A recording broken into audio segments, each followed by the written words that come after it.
dear. Good morning, good evening, good afternoon, whatever it is, wherever you are. Welcome back, welcome back, welcome back. I think this is episode 6. I think I'm right. Yes, episode 6. Hi guys, how you doing? There we go. Lady of self-love herself, Charmaine Lawrence. Now you can say hi again. Hi guys. Today we are looking at social media, the dreaded subject, the peeping over people's shoulders. I've seen all sorts of memes and pictures of people holding mirrors in their toes, trying to see what their partner's doing, what their partners are looking at, etc., etc. Social media, access versus trust. I think I like that title. I like the framing of it. Access versus trust. What's your opinion on social media in a relationship and its place, really? Ooh, I do feel like there's major issues when it comes to social media and relationships.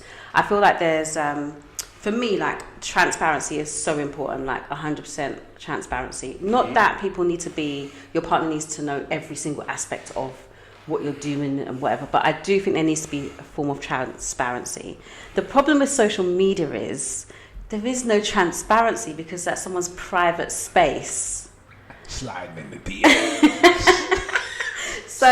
It's kind of like, it just depends, isn't it? It's like, how you move when you're single is not how you move when you're in a relationship. But on social media, if you've always moved like you're single and then you're in a relationship, like, for instance, do you start posting your partner? Do you message other people? Do you send love heart eyes still? Like, oh, look, you're going down my list of stuff. It's just so deep, Like, what do you think? I don't know. What do you think? I think social media is one of those things that will highlight issues that were already there. I think when people have got trust issues in a relationship, or you've got trust issues yourself, or you're not sure of who you are, or you're not sure of your other person that you're with, social media is, it's a minefield waiting to happen. At the end of the day, without getting into the whole possible dating or doing stuff behind people's backside of things, it's just access to additional people, and it's access to people around the world, and it's that, is it flirting? Is it not flirting? Are they really contacting them? There's all these different. It's so easy to. There's so many questions around the questions when it comes to social media. I think you're right. Transparency is the absolute key. And going back to your thing about posting your partner, I do routinely post Karen on mine. I know you do. I do routinely, normally about 9 tiles. Yeah. No. I mean. Okay, so I put it there for a reason to lead into this. Here we go, Jeff. Okay, so in terms of social media, I think it depends. I think it depends where you are in your relationship. I personally don't feel like I would want to post my partner till I know that's a serious relationship that I'm in. I don't think it's necessary for everyone to have access to my private life. You already know I've got 2 profiles. So I have my public profile and I have my personal profile, which is literally only really friends and family and a few people that know me as well. And that was when I show all my reckless stuff. Like I've seen it. And, that's my reckless stuff. Reckless, and that's cool because that's my private space with the people that I don't get to see all the time. I don't get to go out, especially we were in lockdown. Like that space for those people. But my public profile is something that I don't even put my children on there. Like, it's not something I necessarily want to advertise. I think I did start doing it at one point, and then I started to become couple goals, and I really didn't like that feeling either. So you didn't like being couple goals? No, I didn't. I didn't like people looking up to it as though, oh my God, you were divorced, and it was so hurt. You went so hurt, and now you found love again. And it's like, and I didn't like that whole messaging. The DMs were like, how did you find love again, and blah blah blah. And I'm just like, I don't know. I don't like that feeling. I get where you're coming from on that one, but no, I didn't like it. No, because also for me, I'm very open. Like, if me and Jeff go through drama, I will publicly say we go through drama. I don't have any problem saying that. Yeah. But I know that he's not necessarily the person that talks even to his friends about things. So for me to be out there doing Will Smith and Jada and putting all the business out there on the table, I can't. Red table. I can't. I have to respect that. also, when me and Jeff got together, it wasn't officially together. And so there may have been some crossovers. I do remember the title of Mr. 6'3". I do remember that. Mr. 6'3", and yeah. that I thought that was awesome. I felt almost like I was Did you reading buy a into novel. it? Like You I bought felt. into it, Of course I did. It was like reading a novel of this romance that was going on. That was out there, but also quite anonymous. So it was. I fed along with it. I think with social media, I think there needs to be clear rules. Now, for me, I do routinely post, Karen. It's not really for the purposes of the whole couple goals kind of thing. Although I do get a lot of questions and stuff around us and how you guys met and how this is going and what have you. I've got no problem with our relationship being public. I rather it be that way. So there's a level of transparency, not just with her, but also with anybody else that might be watching, to understand that I'm just not about that life. Like this is me, this is her, this is us, and we're building that family.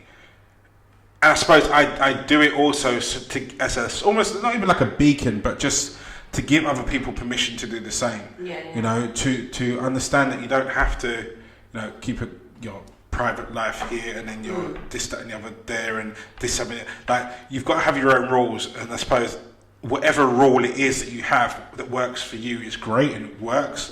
But I think you've got to have that discussion around that. And I think when you don't have those kind of rules and those kind of boundaries, that's when you get those sort of situations where people are trying to stick mirrors up to see what other people are doing. I think actually what happens is you don't necessarily have the conversation in the beginning. And I think when I met Jeff, I was in the midst of social media. Like social media was a big part of my business. And it was all, I'm a self-love coach. So a lot of it was like, knowing who you are, learning how to love yourself before you love someone else, and all of that kind of thing. And I think he kind of was thrust into that life that was like, okay, what's going on here? And obviously people want to know, people want to see what's going on. And it became like, as you said, it was like this drama, like what's happened. I think I took him to a wedding once and everyone was like, oh my God, is this Mr. 6'3"? And he was like, what's going on? You know what it is? Wait, I think I've got it now. You know what it is that swept me? Because I way back when, there was this whole big thing about, I didn't really know about Sex and the City. And I was with an ex of mine and she was telling me basically that every girl you meet was either one or a combination of two of the characters in Sex and the City. I was like, no way. And she's like, yeah. So I watched an episode and I went to her house and I was speaking to her sister, and her sister told me, oh, she's got the box set. That was it for me. When I said, like, right, I need it. So I watched the entire box set. Fellas, it's absolutely true, 100%. But I watched the entire box set from front to back. And I think the bit that I think caught me when I saw the Mr. 6'3" was also Mr. Big. And it made it like novel type kind of story. And I think actually you've created your own monster there when you did that. I did, because I wasn't expecting it to kick off like that. It became like a big love story. Everyone was waiting for the next episode. I was waiting for the next episode. I was too random to really say, come on in. Then I finally posted him and everyone felt like, oh look. It was like, oh, you made yourself a celebrity and you couldn't hack it. That's what it is. But I think also like one of the things that we had always discussed was that we were going to be pretty private until we kind of really knew for sure that we were like serious. It was a serious relationship. We'd both come out of relationships. We both had been a bit like out there before we got together, and so we just kind of wanted to make sure that we were right for each other. So it was very much a secret love affair, and I think people knew about the love affair, but they didn't know who I was, and no one knew who he was. So it was quite like our little thing going on. Okay. And it was quite nice. And then it got to a point where we're like, actually, this is pretty serious now, isn't it? And then we had to have a conversation. It was like years down the line. I love the idea that this is pretty serious now. Like, we've been together for like years. We didn't have that basis of conversation about how social media fits into our relationship. And so I was kind of like, okay, so, and then we had this conversation. Oh my gosh, you guys, I know everyone's going to be talking about it, fine. He said to me, oh, a like is just a like. And I was like, it can just be a like, Here we go. But a like is not just a like. Depends. It's not. Depends. What are you saying when you like something? I think you like the picture. Right. So it's not just a like, is it? But I like it's you acknowledging that the picture is nice. But you liking the picture could be for various different reasons. Yeah, of course. But it's still you communicating that you like the picture. Yes. Right. But it doesn't mean. Or you like what's in the picture. Could be. Could be food. Could be pasta. Could be. You liked it. Could be. I like the Eiffel Tower because I like the picture. Right. So that's communication. Yeah. Yeah. So like a comment is what? Now you speaking directly. Yeah, but wait. See, for me, a like is just fly by night. It's a like. When you start talking about a comment, because you don't like everything. No, you don't. But we don't. But you only like things but that like catch your eye. But a comment is an upgrade as far as I'm concerned. Right. So a comment is then you communicating. So I was because one of these things is like social media is not real. It's just that to me is nonsense. Today, in this day and age, social media is an extension of our social life. Let's put it this way: so, to a lot of people, social media is their social life. There is no outside of it. Everything that they do in their world is submerged within it. Yeah. And okay, I'll bend on what you're saying here in terms of communication, because any kind of expression to the outside to do with somebody else or something else is a form of communication. Yeah. So yes, a like is a communication, but it's not. A like to me isn't necessarily a loaded one. It's quite a passive. So if I'm walking down the street and a guy looks at me and he looks at me with one of those stares, that's a like. That's different. To me, that's a equivalent comment. to a like. To me, that's a comment. That's equivalent to a like. That's a comment. A like, to me, if you're looking at this metaphorically, someone walking down the street is someone acknowledging you and then looking the other way and carrying on going. Could it be? Could it be? Could it not? It's ambiguous. Yeah. Okay. If someone's looking at you and going, not, yes. Not communicated with you, but they have communicated because they've looked at you. They've looked at That's you a like, and right? they've gone. No, it's a comment. They've gone yes. They've looked at Charmaine. They've looked at you walking down the road and they've gone yes. Okay, that's a comment. That's a comment. That's a comment. So the looking at you is the like. Yeah. And the saying something is a comment. Yeah, definitely. And the excuse me, can I have a talk with you is a DM. Yeah, definitely. There you go. So that was how I was talking to Jeff about it. And he was just like, no, social media is not. I was like, stop it. It is. Stop it. Just stop it. Oh, stop it now. Kind of thing. So we had to kind of look at it and how we kind of, and I said to him, like, I don't want to see your explore page, but let's look at your explore page. We'll show you exactly what it is that you're liking. And I look at my explore page and it will show you. I know if I could look at your explore page, it will show me loads of fitness. It'll show you loads of half-naked people. In the gym though, right? In the gym and out, because people in there. This is with the whole gym world. Everyone's trying to show their physique in as many different ways in which that they can do. It's all related to fitness. So they are fitness individuals, but then the picture, when I look through my explore page, sometimes I can't look at it. So I'm like, this is just nonsense.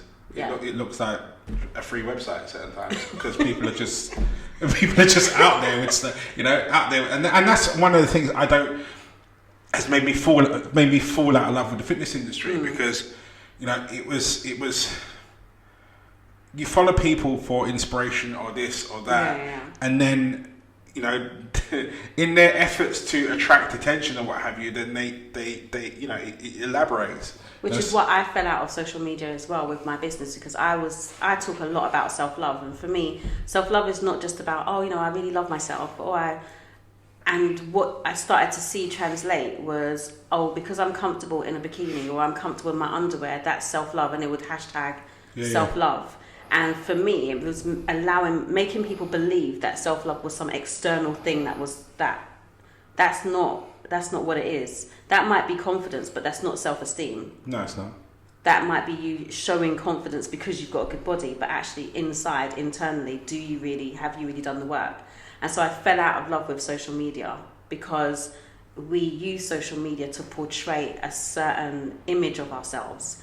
And so one of the things that I think me and Jeff got to a place where I was like, I don't want my social media to display that I'm single, but I also don't want my business out there.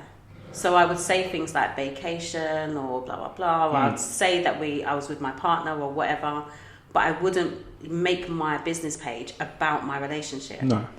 I mean, he's all over my other page, but Yeah. because that's my private life. Like, yeah, but I think you've gone out of your way to, even before you had the conversation with him, to have rules around it. Now, I'm going to say something that's completely contradictory to what I just said, actually. Like, when I first started personal training, I remember distinctly, I went to fitness first, and my manager at the time was explaining this and the other, and they gave me this personal trainer t-shirt. And the personal trainer t-shirt, it was black, it was fitted, and it had personal trainer in bright white writing on the back. And I looked at this t-shirt, I went, you mean to tell me that I can walk up to any girl in this gym, look her up and down, and call it work? yes. And my manager looked at me. I remember he had the cheekiest grin on his face. He went, 100%. You know? And I suppose when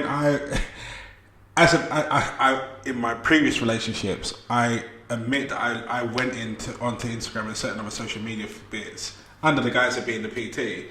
But what I was looking at pictures that were nothing to do with training or anything like that. It was just me and my eyes exploring. You know, I don't even feel there's anything wrong with exploring. Oh no, I was exploring with intent. Was you? Yeah. Oh, I thought you was like looking at a magazine. No. Okay. No, I was exploring. I was looking at things that I was attracted to, you know, and probably hitting the like button with intent. But I think what leads on to the point I was going to make is, I think social media, you've got to be clear about what your intentions are about it before you start messing about with it. Otherwise, it will send you wayward. Which is why I'm quite regimented with my profile now, in the sense of making sure I'm very conscious about what message it's putting out. I'm very conscious about what it's saying to people that I would allow. Yeah. You know? Agreed. And so I'm very specific about the post that I put out. I'm very specific about the way that I'm dressed in said post. And I'm also very specific about routinely posting Karen on there and us as a couple and us as a family. So you see the kids feature on there and this, that and the other now. To make sure that message that gets transmitted out really says that, you know, this is a family and I'm not about that life. Not about that. You know, 100%. So should your partner have access to your social media? No. Why? Because it's in my private place. Actually, do you know something? The funny thing is, if like there's times when like I see something funny and I'll just hand it to him to see. I don't have a problem with like giving him my phone, but just like typing my password in random times for what reason I don't know. That seems very odd to me. That seems very odd to me. But I don't have a problem with the access. Like I don't have a problem with passwords and I feel like it's important that you have my passwords for everything. Because if anything happens to me, I need you to be able to get in my phone. And I've also said one of my main issues is if anything happens to me in Touchwood and I'm no longer here, I do not want a social media shrine. Take that down. I don't want it. Like, so you need to have access to these things. So I'm not bothered about the access, but I find it uncomfortable, the thought that someone would have that information, their partner's information, and be going through it on a regular basis. That's weird to me. See, this is what I mean about access versus trust. Yeah. Now, Karen has 100% access to every inch of every part of what I have, what I own, and what I am. So she blinks at my phone and it opens. Yeah. There's certain friends of mine that find that concept completely like alien, and I'm like, well, that's because you've got ripples in your water. My lake is completely like flatline. There's not a ripple, there's not a blip, there's not nothing. Now I went to I think I said this to you before. I went to go meet a friend for dinner. Karen and I had we had the same phones and same iWatches, but they were different colours. And I picked up her phone by accident, so obviously I've left my phone at home. So when my friend got to meet me, it's like, oh, I was calling you. I was like, yeah, I could see it on the watch, but like I couldn't reply to the message. Yeah. And he's like, so where's your phone? I was like, oh, my phone's at home. And he went, but whose phone? That's Mrs. phone. And he looked at me, there's a silence with me. I started laughing. I was like, if this was you, there'd be I won't say his name, shaped hole in the wall. He's like, damn right, you will spin it out. I'm like, but I know what I've been and I know where I've been and I know that's not what I want anymore. So therefore for me, my world has to be an open book because the closed one didn't work. So I keep it open. But that doesn't mean that I'm expecting Kat to go flicking through my phone. And ironically, she never ever does. I do the same thing with you. I'm looking at a post, and I'm like, oh my God, have you seen this? And I give her the phone, she looks at that, and then she's off. Yeah. But yeah, there's that with that. I suppose with the access breeds the trust, because she's just like, right, well, she's not going to rummage in through my phone left, right, and centre, because it's just not how we are. I never thought about having access to Jeff's phone ever until one day his sister was like, he left his phone there, and I don't know what she needed to get out of the phone, but she was like, oh, can you just put the password in? And I had no clue what his password is. And I felt like such a girlfriend, like, like someone's just new to the relationship. I was like, I don't know his password. And she was like, oh. And she gave me You got relegated from wifey status. I literally felt like, the new girl. I need your password because I just looked stupid in front of your family just then. Like, and I never thought about it before, like that was literally it. There was no other reason for me to really want it. It was only because I felt like I just looked like I wasn't the wifey. So it was a status thing. It was the face. Her face was like, oh, okay, no, it's okay, never mind. And I was like, no way.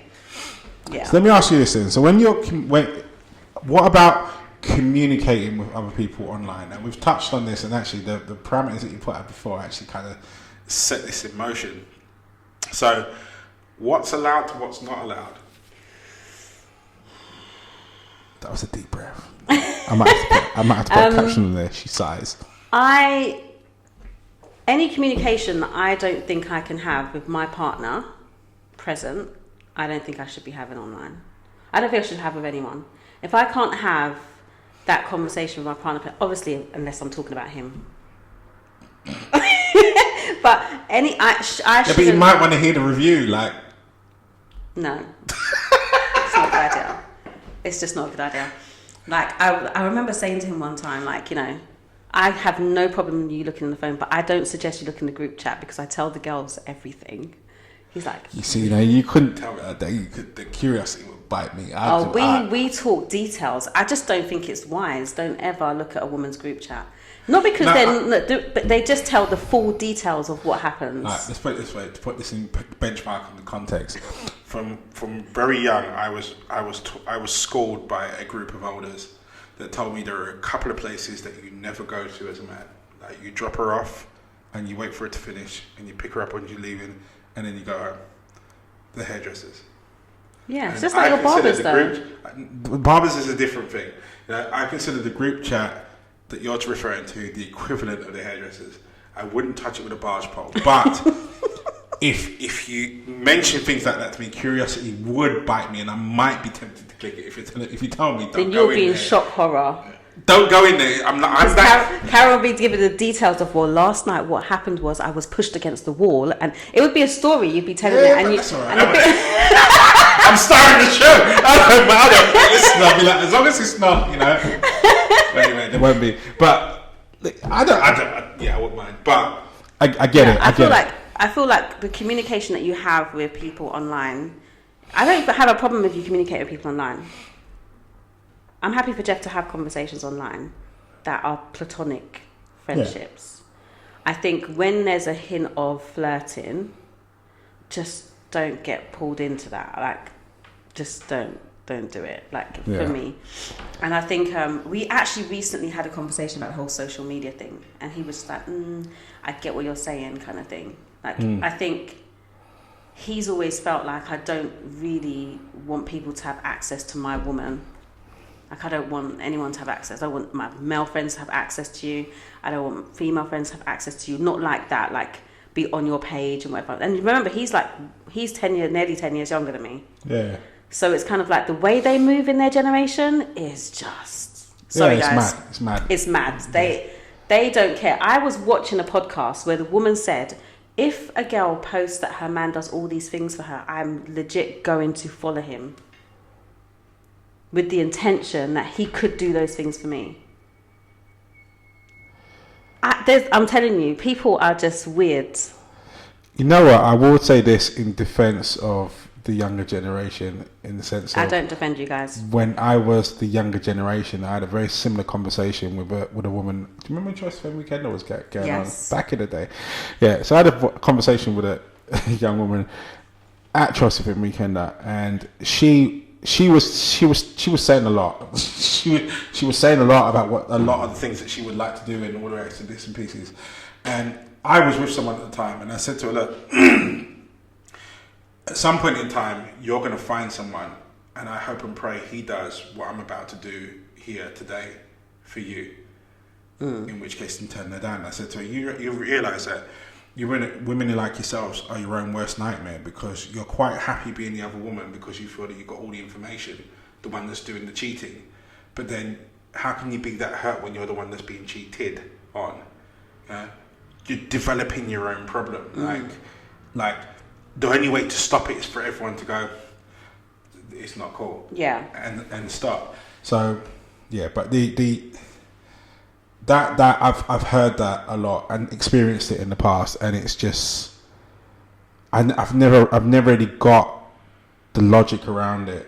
Going, okay, this person, you're not realizing that by pushing this act and then maybe creating the situation where that act happens, you just nullified all of the good qualities that you were just talking about obtaining. Yeah. So, yeah. I mean, yeah, I talk to my friends online, people that I've actually met through when I used to do the Goal Getter Academy on Facebook, and they've transferred onto Instagram, so I'm still in contact with those people, and we still have conversations about goals and whatever, and family and all that kind of stuff. But for me, if there's a moment that somebody, I think, starts reaching out to me in a way that is, especially as you know, I've got my partner on my page, in a way that's flirty or overly complimentary, I start throwing in the fact that, oh yeah, me and my partner did this. Oh, have you been here? Me and my partner went there too. Like that kind of stuff. Like, because I do feel that sometimes people will push and see how far they can go, men or women. Oh yeah. And so I think it's important that it's not about the communication. It's about knowing when someone is being platonic and when someone is actually trying to push the boundaries. I think social media, as I've said earlier on today, it's about your intentions, and your intentions when you send a like, and intentions when you send a comment, and the communications when you send an emoji. And emoji is the next ones I want to pop off into, because people think that they have a whole platonic meaning. But they say so much. They say so much. You know, that turnip or aubergine one. They say so much. The peaches. You know? Yeah, they you know. They say a picture says 1,000 words, and I think that the younger generation have missed that definition because they weren't brought up on that. So when you're sending an emoji, you're actually sending a whole novel to the other person, and it says so much. I think your intent when it comes to social media is the bit that you lead with for everything. Yeah. And I use the word send in communication because that's what you're doing. You're sending a communication of something to someone, with the intent of them receiving it in a particular way. And I think social media, particularly when you're in a relationship, you have to be very, very, very, very, very careful and considerate. I think that's the major word here. Considerate of how not the person that's receiving it would take it, but how your partner might see it. Yeah, agreed. Social media. You know, I actually used to send like love hearts, yeah. I'd leave a love heart. Like, you know, if something was like a really positive comment or something that I thought like, you know, was a really good thing, I would leave a love heart. And a girl actually messaged me asking me if I was in something with her partner. And I was like, what? And she goes, yeah, because, you know, you've left a love heart. They say so much. And I was like, but a love heart just means you love what's being said. And she was like, no. Well, I didn't get that. And I was like, oh, okay. Just so you know, there is absolutely nothing going on. Don't say the love heart. I will. don't say the love heart. But this was back in Facebook days when I was on Facebook. Don't say and the I had to be like, wait a second. He's posted a quote, for goodness sake. Yeah, but don't say the love heart. But it means I love the quote. No, it doesn't. No, it doesn't anymore. Saying I love the quote says I love the quote. The love heart says something different. Yeah, I've been told. So yeah. I don't use emojis. No, I think emojis are. I think they're understood. I think they're understood, and I think people understand, barring yourself, of course. What I know now. This was a couple of years ago. Yeah, I think you've got, when you're in a relationship, as I said, it's consideration's the aim of the game, and that goes for everything that within that relationship. Really, you've got to consider your other half in the actions that you do, because you are now in a partnership. You know, as you said at the beginning, that was the first thing I put on here, is that single you and relationship you cannot be the same person. They can't. Yeah. You can't act the same way when you're in a partnership with someone the same way you would do when you're single. When you're single, you do what you do, you, in whichever way you want to do it. You know, all of a sudden these emojis and these messages that you send out don't really have the same impact because you're single. And you know what? If someone reacts to it, you don't like it, you just say, see you later. If you react it and you like it, then you know whatever happens after doors happens after doors. Problem you've got when you're in a partnership with someone is someone's feelings are perceiving that message that you just sent, and therefore inheriting their own feelings that go along with it, and then that ripples into your relationship, and you end up hurting someone without meaning to, in a lot of respects. I think social media itself, it's a tool, and it's a great tool when it's used in great ways, but when you start using it in ways that form a conspiracy, and I love the way you put it, you know, you wouldn't say anything online to someone that you wouldn't say in front of your partner face to face, and I think that's the yardstick, that's the golden line. When you're about to type something, I always say that if in doubt, leave it out, but if you're unsure about whether or not what you're saying to this person, and I think deep down you get the understanding when someone likes you rather than just likes you. Yeah. You know, you understand what that situation is. I don't think anybody in this day and age is blind, because I think this day and age has really lost this art of, you know, subliminal messages. Everything's quite blatant, so everyone understands what people means. You know, so call a spade a spade. You know, if when you're communicating with someone online, if you want to make sure that social media works as a plus for you, then you've got to really ensure that you're considering your other half through every communication, no matter whether that be a like, a comment, a DM, let alone an emoji.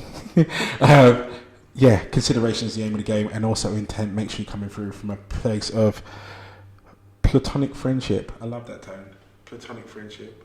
Right, that is time for us today. So, ladies and gentlemen, thank you so much for listening. We really, really, really, really, really, really appreciate your support and coming back week after week. And I'd like for someone to argue with me on Couple School after school. I really would. So please do. Come along. Tell me that I'm wrong. Tell Charmaine that she's out of order. Tell me something. But no, after Couple After School, we really love that. 8:30 on a Tuesday. It's our space to let loose and just have a good time. Anyway, that's me out for this week. I will see you in the forwards, and I'll leave Charmaine to say bye. See you later, guys. Bye. Take care.